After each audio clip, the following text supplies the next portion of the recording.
Olá, seja bem-vindo para mais um conteúdo exclusivo do Global FET. E hoje a nossa conversa é mais do que especial, porque além de ser o evento de lançamento do Outlook Global FET 2021, hoje eu recebo o Alisson Paulinelli. Ele é uma das principais referências do agronegócio aqui no Brasil, ele foi um dos responsáveis pela criação da Embrapa, pela revolução tecnológica que tornou o Cerrado uma das regiões mais produtivas do Brasil. É mineiro, engenheiro agrônomo e exerceu por 3 vezes o cargo de secretário da Agricultura de Minas Gerais. Também já esteve à frente do Ministério da Agricultura.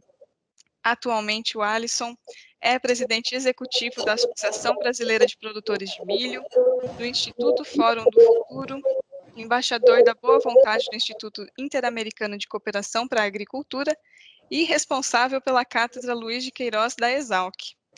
Alisson, é um grande prazer te receber. Estou muito feliz com a nossa conversa aqui de hoje, por você ter separado um tempinho para falar com a gente. Pois ó, eu da mesma forma. Estou muito feliz em ter a oportunidade de conversar com você sobre um dos temas mais importantes da nossa agricultura nesses últimos anos. Muito obrigado pelo seu tempo, Alisson. Eu já vou começar com uma pergunta. Falei sobre o Cerrado na sua apresentação, e até os anos 70, 1970, o Cerrado era considerado infértil, não apto para a agricultura. Como que foi esse encorajamento de começar a produzir nessa área? De onde surgiu essa visão que o Cerrado poderia ser tão produtivo assim? Olha, o Brasil, na década de 60, 70, ele tinha praticamente a metade da população urbana e a metade rural. E, infelizmente, a metade rural não era capaz de abastecer a outra metade urbana. Havia um descompasso. O Brasil estava importando alimentos que ficaram muito caros depois de 1968, quando houve um desequilíbrio climático em todo o hemisfério norte. Isso pesou muito na nossa balança comercial. O café, que era o grande gerador de recursos da balança comercial, começou a conta café a sentir os efeitos da ampliação da compra de alimentos. Em 1973, a OPEP toma aquela decisão de valorizar o petróleo, reduziu a produção e o preço passou de 2,5 a 3 dólares por barril a 11 dólares em uma semana e depois subindo sucessivamente, 15, 19 e assim sucessivamente. E naquela época, o Brasil consumia 80% do seu petróleo era importado. A conta café não daria nunca mais para pagar essas duas contas. E o Brasil ficou em situação débil. Dentro de, no máximo, 7, 8 anos, 5, 7, 8 anos, nós estaríamos quebrados e sem crédito internacional para comprar o que fosse necessário. Nós tínhamos de fazer alguma coisa. As terras férteis brasileiras já estavam sendo usadas. As terras roxas de São Paulo, do oeste do Paraná, do oeste de Santa Catarina, de todo o Rio Grande do Sul, não foram suficientes para abastecer o mercado brasileiro. Também as terras médias do sul de Minas e alguma coisa em Goiás também não completavam a nossa necessidade. Tínhamos de buscar a outra solução. Você disse que em 1970 o Cerrado não tinha conhecimento de ser produtivo. Nós já tínhamos alguma pesquisa pioneira realizada no IPEACO, do governo federal em Sete Lagoas, como também pelo IRI, International Institute, Research International Institute. Lá nós descobrimos que já existia alguma pesquisa mostrando na possibilidade de se incorporar ao Cerrado a um processo produtivo inicial. A começar, colocamos a possibilidade de contratar 1.000 novos profissionais, jovens, e se tivessem pós-graduação, eles entrariam direto. Se não tivessem, eles teriam de se classificar no concurso e nós esperávamos poder dar a eles um treinamento especial fazendo seus cursos de pós-graduação.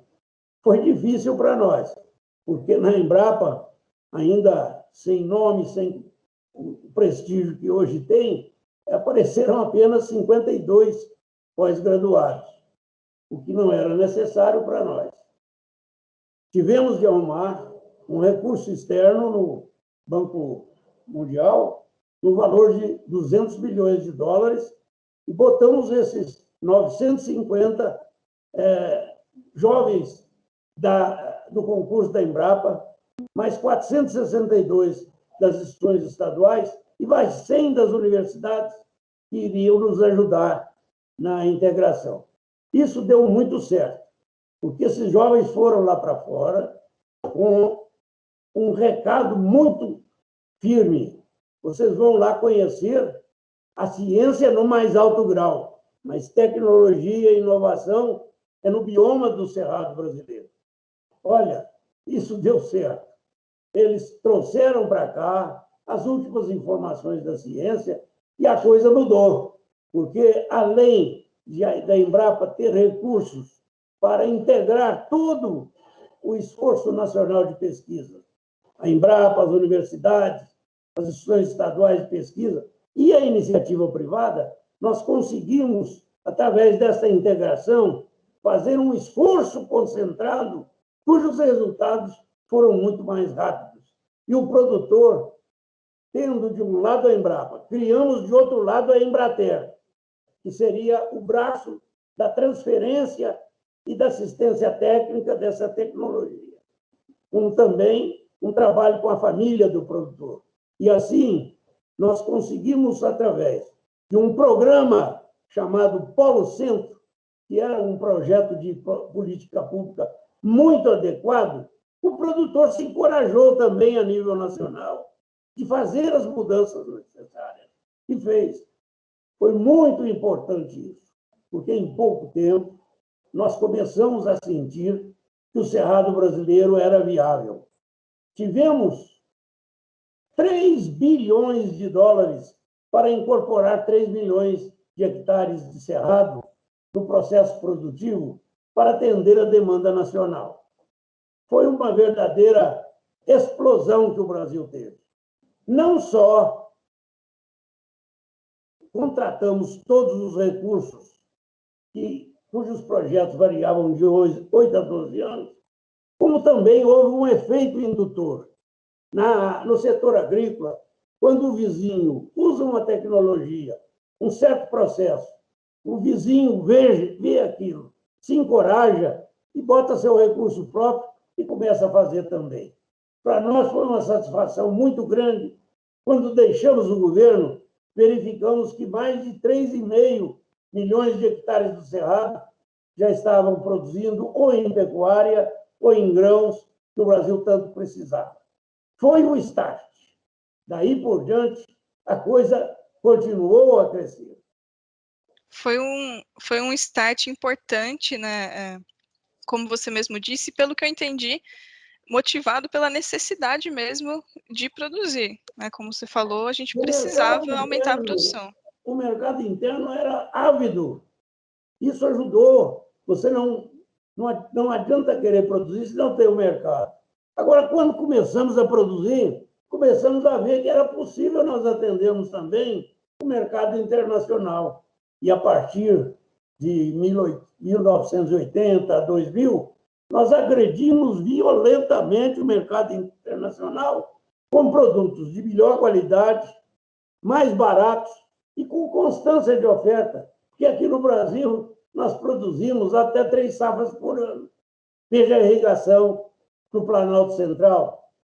Naturalmente, já produzimos 2 safras. Isso assustou o mundo. E o mundo hoje sabe que o Brasil é o único país que pode garantir a segurança na alimentação para esses próximos 30 anos, quando se espera a população ainda vai crescer em mais 2,2 bilhões de habitantes.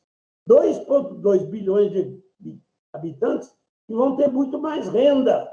Tendo mais renda, eles vão comprar mais alimentos, porque quem tem renda e tem fome, a primeira coisa que ele quer é alimentos.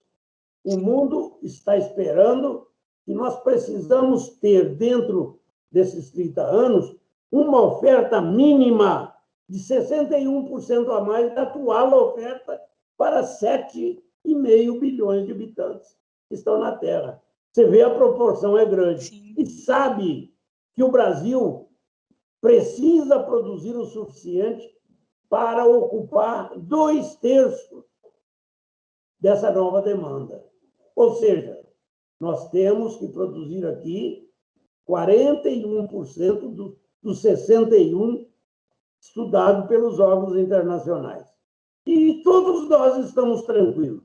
O Brasil hoje tem tecnologia suficiente, tem recursos naturais suficientes, não precisa de derrubar uma árvore sequer.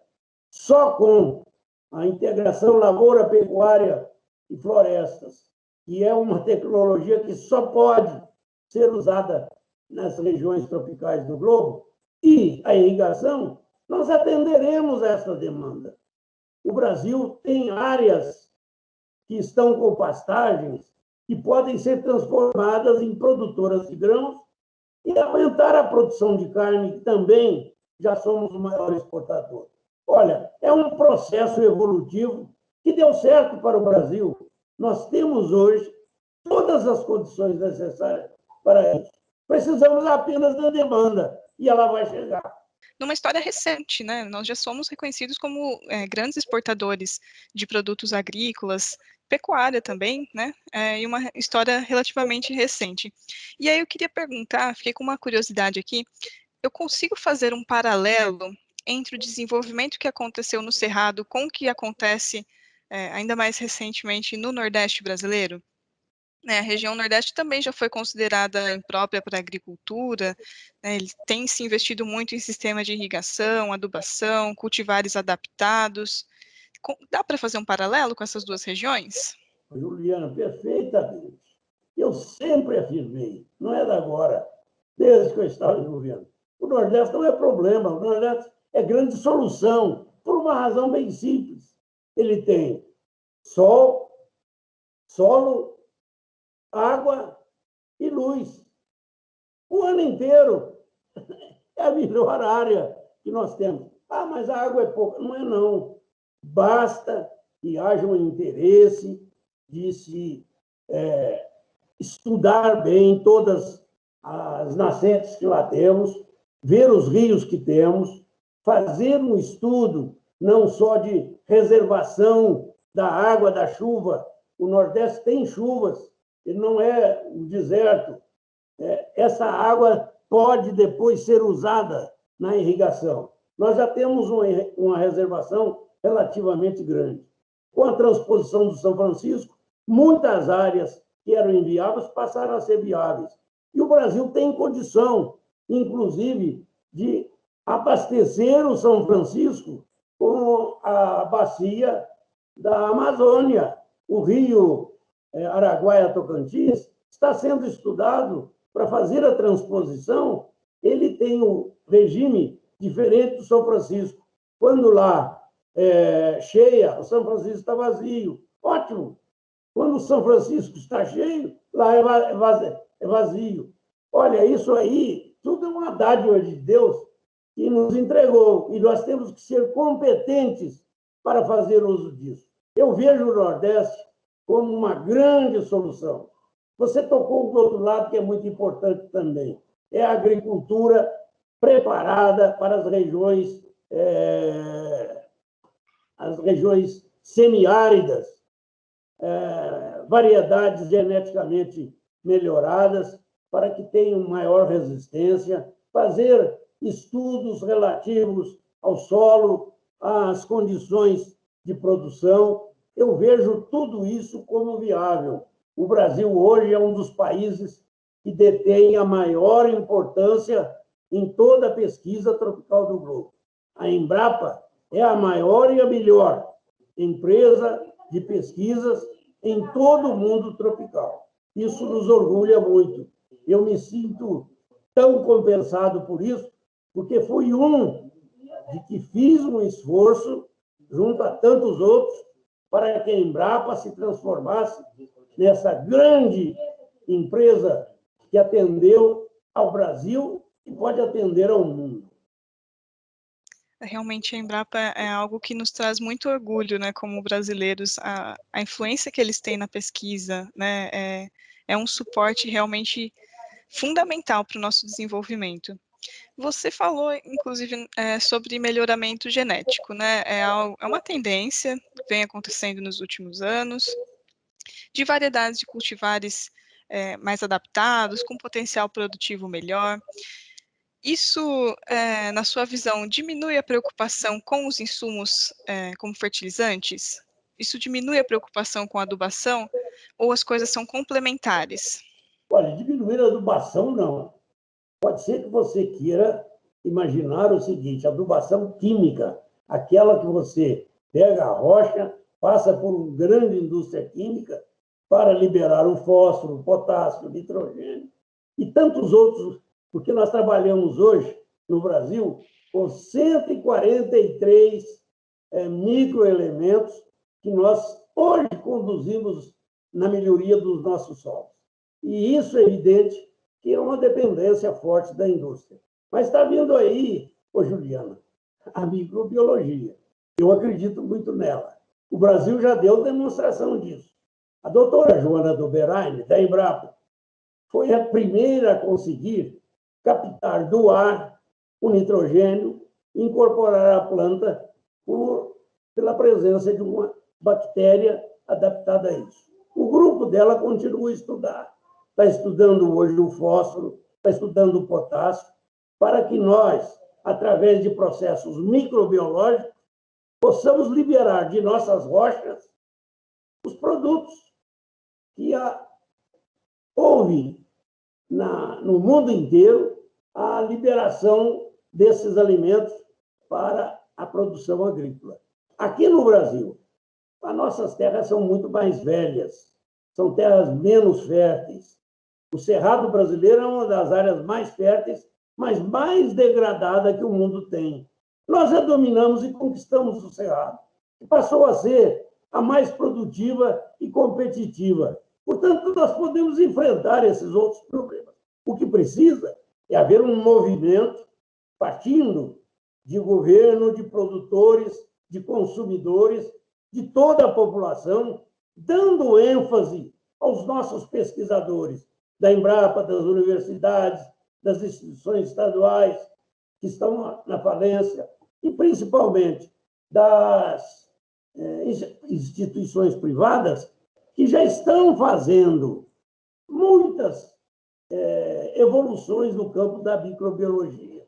Não só na liberação pela atividade biológica nos solos, de elementos que fertilizam o solo, como também na defesa de plantas e pragas que hoje estão controladas biologicamente.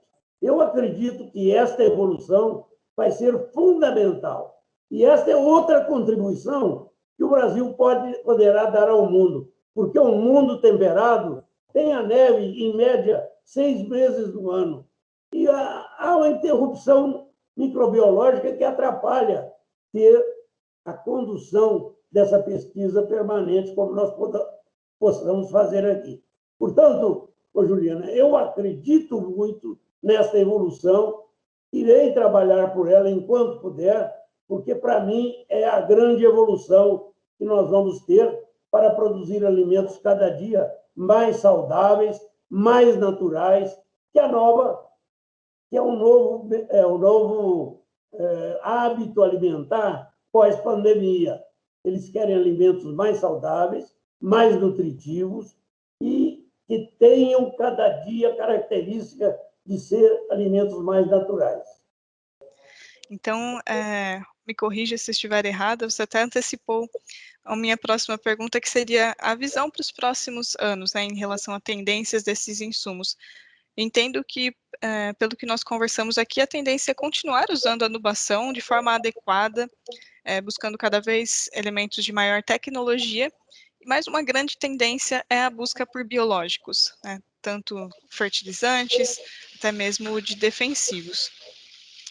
E agora, Alisson, eu gostaria que você deixasse uma mensagem para quem nos assiste aqui no evento de lançamento, falando sobre a importância desse mercado de fertilizantes para o agro brasileiro. Olha, é cada dia mais importante. Nós nunca vamos deixar de usar fertilizantes, qual seja a sua origem, química, seja biológica. O que nós vamos ter a cada dia é uma apuração de produtos que mantenham todas as qualidades que são exigidas pelos consumidores, especialmente pós-pandemia, que querem alimentos mais naturais. Eu insisto nisso. Acho que a nossa vez agora é caminhar nessa direção. Agora, eu gostaria de, no seu programa, deixar também de mostrar a possibilidade de uma mobilização global para que todas as áreas tropicais do globo se mobilizassem. O mercado vai continuar. A autossuficiência seria muito importante para essas populações pobres que hoje, pressionadas pela fome, pela miséria e pela guerra, estão formando estas correntes migratórias que vão lá nas regiões desenvolvidas, ricas do globo, para criar condições que não são favoráveis. Eu entendo que tem que haver um esforço no uso dessa tecnologia brasileira e no esforço conjunto com todas as populações que queiram evitar esse terrível mal, imigração permanente, que eles estão gastando rios de dinheiro tentando combater pelas causas. Não vai dar certo. A imigração continua, ela provoca desarranjos na sociedade onde ela vai, como colorário aparece o terrorismo. Eles estão gastando rios de dinheiro para combater o terrorismo e eles podiam, na origem, combater isso, ajudando a levar a tecnologia para que houvesse a mudança para a autossuficiência deles. Eles seriam produtores, se estabeleceriam em suas próprias regiões. A região tropical do globo pode ser uma grande área produtiva e eu tenho a certeza que, se houver isso, as migrações naturalmente deixarão de existir. Vai aí na área produtiva brasileira e pergunta se alguém quer sair de lá. Ao contrário, todos estão querendo ir para lá, porque lá hoje tem a melhor renda, o melhor emprego e as melhores condições de vida. Eu acho que esta é uma mensagem que nós temos que deixar para a tranquilidade das próximas gerações do mundo. Alisson, agradeço pela sua participação aqui conosco, como motivo de muita alegria ter passado esses momentos com você. Eu agradeço você também que assistiu a nossa conversa até o final. Não se esqueça de fazer o download do nosso Outlook Global FET 2021 aqui no site do Global FET e também de se inscrever em nossa newsletter e ficar por dentro das notícias sobre o mercado nacional de fertilizantes. Obrigada e até a próxima.